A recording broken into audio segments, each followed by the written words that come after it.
True. Nervous.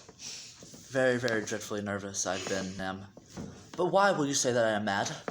The disease has sharpened my senses, not destroyed, not dulled them. Above all was the sense of hearing acute. I heard all things in the heaven and in the earth. I heard many things in hell. How then am I mad? Hearken, and observe how healthily, how calmly, I can tell you the whole story. It is impossible to say how first the idea entered my brain, but once conceived, it has haunted me day and night. Object, there was none. Passion, there was none. I loved the old man. He had never wronged me. He had never given me insult. For his gold, I had no desire. I think it was his eye, yes. It was this. He had the eye of a vulture. A pale blue eye with a film over it. Whenever it fell upon me, my blood ran cold, so by degrees, very gradually, I made up my mind to take the life of the old man, and thus rid myself of the eye forever. Now this is the point. You fancy me mad. Madmen know nothing. But you should have seen me. You should have seen how wisely I proceed. With what caution, with what foresight, with what dissimulation I went to work. I was never kinder to the old man than during the whole week before I killed him. And every night about midnight, I turned the latch of his door and opened it, oh so gently. And then when I made it an opening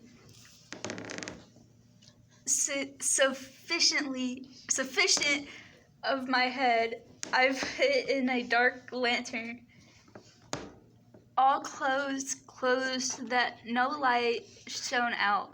And then I trust in my head, oh, you would have left to see how cunningly I thrust it. Oh my God.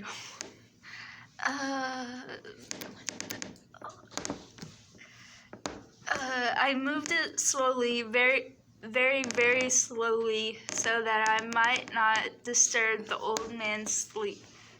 It took me an hour to place my whole head within the opening so far that I could see him as he lay upon his bed. Ha! Would a madman have been so wise as this? And then when my head was well in the room, I undid the lantern cautiously. Oh, so cautiously, for the hinges creaked. I undid it just so much that a single thin ray fell upon the vulture eye, and this I did for 7 long nights, every night just at midnight. But I found the eye always closed, and so it was impossible to do the work. For it was not the old man who vexed me, but his evil eye. And every morning when the day broke, I went boldly in the chamber and spoke courageously to him, calling him by name in a hearty tone and inquiring how he had passed the night. So you see, he would have been a very profound old man indeed to suspect that every night, just at 12, I looked in upon him while he slept. Upon the 8th night, I was more than usually cautious in opening the door. A watch's minute hand moved more quickly than did mine. Never before that night had I felt the extent of my own power, of my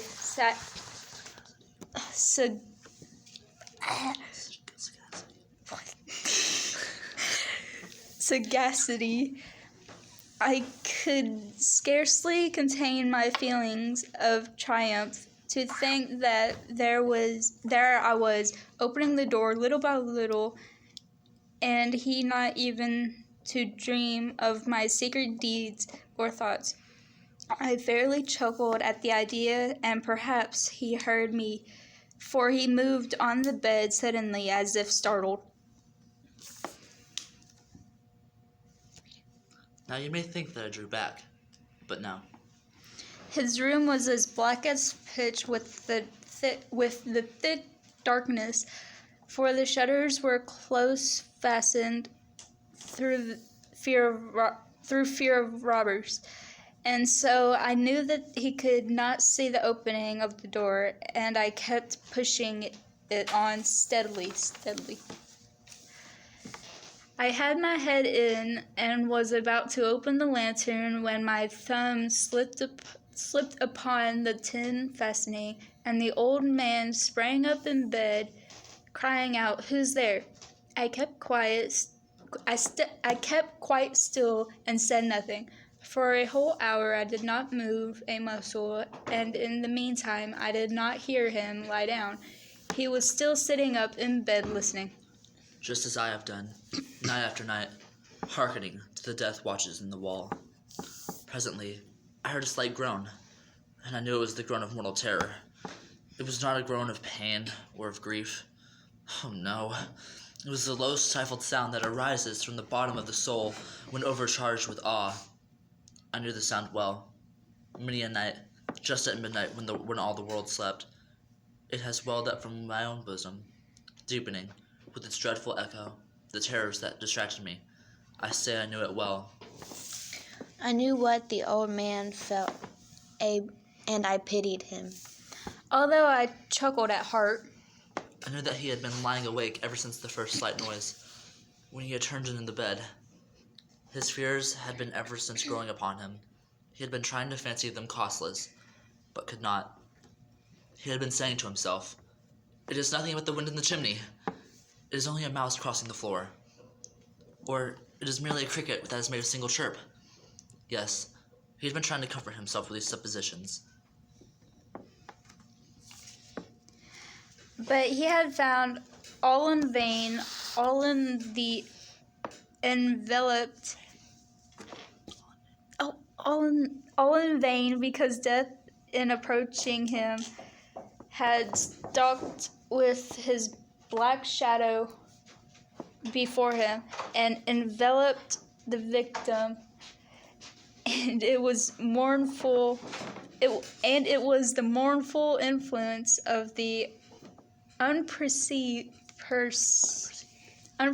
shadow that caused him to feel, although he neither saw nor heard, to feel the presence of my head within the room.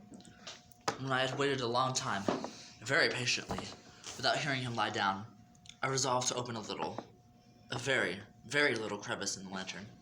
So I opened it. You cannot imagine how stealthily, until at length a simple dim ray, like the thread of a spider, shot out from the crevice and fell upon the vulture eye. It was open, wide open, and I grew furious as I gazed upon it. I saw it with perfect distances, all a dull blue, with a hideous veil over it that was chilled the very marrow in my bones. But I could see nothing else of the old man's face or person, for I had directed the ray, as if by instinct, precisely upon the determined spot. And have I not told you that you mistake for madness is but over acuteness of the sense? Now I say, there came to my ears a low, dull, quick sound, such as a watch makes when enveloped in cotton. I knew that sound well too.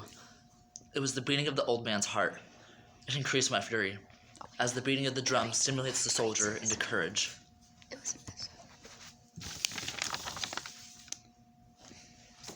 But even yet I refrained and kept still. I scarcely breathed. I held the lantern motionless. I tried how steadily I could maintain the ray upon the eve. Meantime, the hellish tattoo of the heart increased. It drew quicker, and louder every instant. The old man's terror must have been extreme. It grew louder, I say, louder every moment. Do you mark me? Well, I have told you that I am nervous. So I am. And now, at the dead hour of night, amid the dreadful silence of that old house, So strange a noise as this excited me to uncontrollable terror. Yet for some minutes longer I refrained and stood still. But the beating grew louder, louder. I thought the heart must burst, and now a new anxiety seized me. The sound would be heard by a neighbor. The old man's hour had come. With a loud yell, I threw open the lantern and leaped into the room. He shrieked once. Only once. In an instant, I dragged him to the floor and pulled the heavy bed over him. I then smiled gaily to find the deed so far done.